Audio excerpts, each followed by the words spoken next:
Brogy at Dory dumating na sa Egghead Island. Kilala pala nila si Sun God Nika. Bali nag-umpisa nga itong chapter 1106 sa scene ni Luffy. Ipinakita nga na napapalibutan pa rin siya ng ilang marines hanggang sa bigla na nga siyang nag-transform into Gear 5. At yes, nasa 100% na naman nga ulit itong si Luffy. Sa sumunod na panel naman ipinakita nga itong monologue ni Vegapunk patungkol sa kung paanong pwedeng mapatay ng mga pacifistas itong si Bonnie ngayong pirata na siya. Ine-expect na nga daw ni Vegapunk itong moment na to. Kaya naman may ginawa nga daw siya sa mga pacifistas. Secretly nga daw na si Bonnie ang inilagay ni Vegapunk na pinakamataas sa hierarchy sa pag-command sa mga ito. Mas mataas pa nga daw siya sa mga Gorosei. Ang rason nga ni Vegapunk dito kahit na sino pa daw sa mundo ang pwedeng maging kalaban ni Bonnie hindi nga daw siya ibibitray ng tatay niya. Which is yung tinutukoy nga niya dito itong mga pacifistas. Since mga kamukha nga ito ni Kuma. At dito ipinaalam na nga ni Vegapunk kay Atlas itong impormasyon na to. Na agad rin namang inutos ni Bonnie sa mga pacifistas na huminto na sa pag-atake. At iligtas daw sila sa sitwasyon nila. So nakita nga natin ginawa ito ng mga pacifistas. Imbis nga na sila Bonnie ang aatakihin nila nakita nating biglang nag-iba yung target nila. Itong mga barko nga ng marine sa labas ng Egghead Island bigla nilang pinag-aatake, including itong ibang marines. Nung makita nga ito ni Saturn galit na galit siya. Narealize nga niya yung pagbibitray ni Vegapunk sa kanya. Kaya naman in an instant bigla nga niyang tinuhog itong si Vegapunk sa likuran na parang gumagawa lang siya ng isang donut. Nung makita nga ito ni Bonnie kitang kita natin yung pag-aalala sa mukha niya. At dito inutusan na nga ni Saturn si Kizaru na ubusin na daw sila Bonnie, na agad namang ginawa ni Kizaru. Inatake nga niya itong sila Bonnie ng isang laser beam. So sinubukan pa ngang pigilan nila Franky at Sanji itong si Kizaru, pero wala nga rin silang nagawa at tinamaan pa rin ang ilan sa kanila hanggang sa nag-teleport na nga palapit itong si Kizaru kila Bonnie at aakmanan niyang aatakihin ang mga ito. Pero sa hindi nga inaasahang pangyayari biglang sumulpot itong si Luffy. Nag-quote nga ng haki itong si Luffy at sinuntok itong si Kizaru. Ang naging resulta nga nito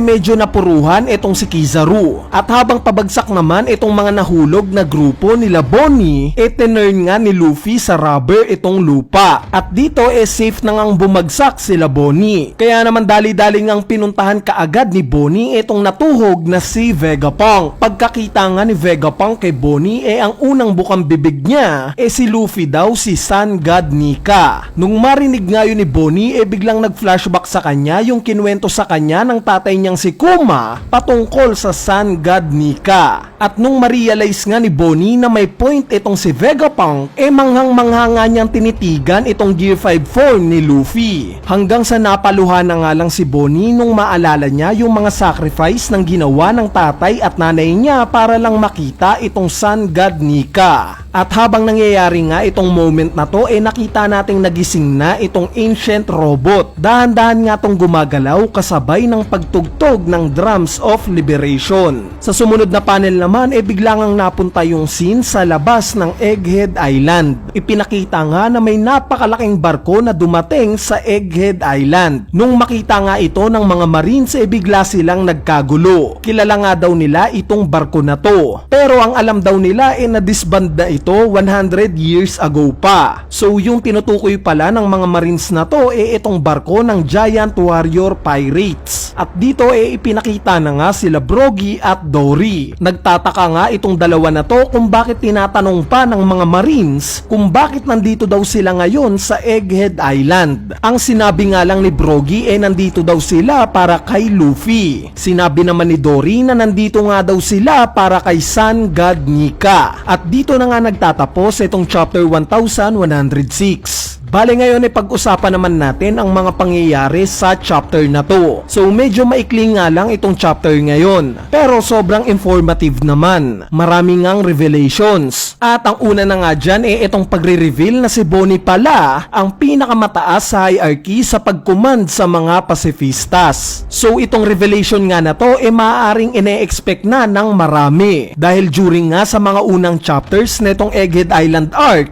ang inaakala nga natin isang makasariling scientist lang itong si Vegapunk na handang isakripisyo ang lahat alang-alang lang sa mga imbensyon niya. Pero during nga sa naging flashback ni Kuma mas nakilala natin itong karakter niya. Although binuhos nga niya yung buong buhay niya para sa science, ipinakita pa nga rin na meron siyang puso. At sa pamamagitan nga yan ng pagpigil sa plano ni Gorosei Saturn para kay Kuma, may empathy nga siyang nararamdaman. At hindi nga naging hadlang itong superiority ni Gorosei Saturn para gawin niya kung ano man ang sa tingin niyang tama. Gaya ng imbis na lagyan niya ng bomba itong si Kuma, pinalitan nga niya ito at ginawang masya-shutdown na lang si Kuma. At ngayon nga itong pagbibigay ng pinakamataas na hierarchy kay Bonnie sa pagkumand sa mga pacifistas. Yes, ipinakita nga na napuruhan itong si Vegapunk sa ginawa ni Saturn. Pero sana lang malagpasan niya ito at makaligtas pa rin siya. Dahil kung ano nga yung ipinakitang sacrifice ni Kuma para kay Bonnie, sa tingin ko na ganitong sacrifice rin naman ang ginagawa ni Vegapunk para sa mag-ama na to. Sinugal nga niya yung sarili niyang buhay para lang iligtas silang dalawa. At hindi nga siya natatakot na baka patayin siya ng world government. Anyway, ang next revelation naman itong pagpapakita ng paggalaw ng ancient robot dahil sa naging transformation ni Luffy. So gaya nga ng nabanggit ko sa mga past videos natin, dahil nga sa in-emphasize sa last chapter na itong plano daw nila Vegapunk na ilipad palayo itong Thousand Sunny gamit itong Vega Force 1 hindi na mangyayari pa since sinira na nga ito ni Kizaru, mukhang itong ancient robot na nga ang papalit sa role na to. Siya nga ang magdadala sa Thousand Sunny palayo sa Egghead Island. Or kung hindi naman syempre tutulong to sa laban nila Luffy kay Gorosei Saturn. Bali ang huling revelation nga sa chapter na to itong pagre-reveal na yung parating pala sa Egghead Island itong sila Dory at Brogy. Ang pinaka nangingibabaw nga na tanong ngayon paano nalaman nila Dory at Brogy na si Luffy nga ang Sun God Nika, since nabanggit nga nila ito sa last panel ng chapter na to. So obviously dalawa lang naman ang magiging sagot dito. Una syempre dahil kay Shanks, since recently nga nakipagkita si Shanks sa dalawang giant na to sa Elbaf. At ang ikalawa naman na pwedeng maging rason dahil sa alam lang nila. Since sa mga hindi nakakaalam 300 plus years old nga ang lifespan ng mga giants sa One Piece. Meaning yung Void Century, which is 800 years ago lang, 3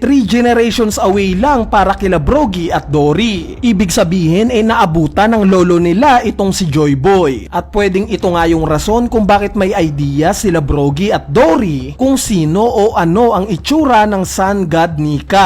Pwede ngang gaya sa mga Buccaneer pinagpapasapasahan rin ng mga giants yung kwento patungkol sa Sun God Nika. May ebidensya rin naman tayo niyan kay Mother Carmel during sa naging flashback ni Big Mom. Anyway, ayan na nga yung chapter review natin para sa latest chapter ng manga na chapter 1106. Yung mga hindi ko nga natalakay sa chapter na to gagawa na lang natin ng separate video. Kaya naman kung may gusto nga kayong topic comment nyo na lang yan sa ating comment section sa ibaba para magawa natin yan ng video. So yun lang, peace!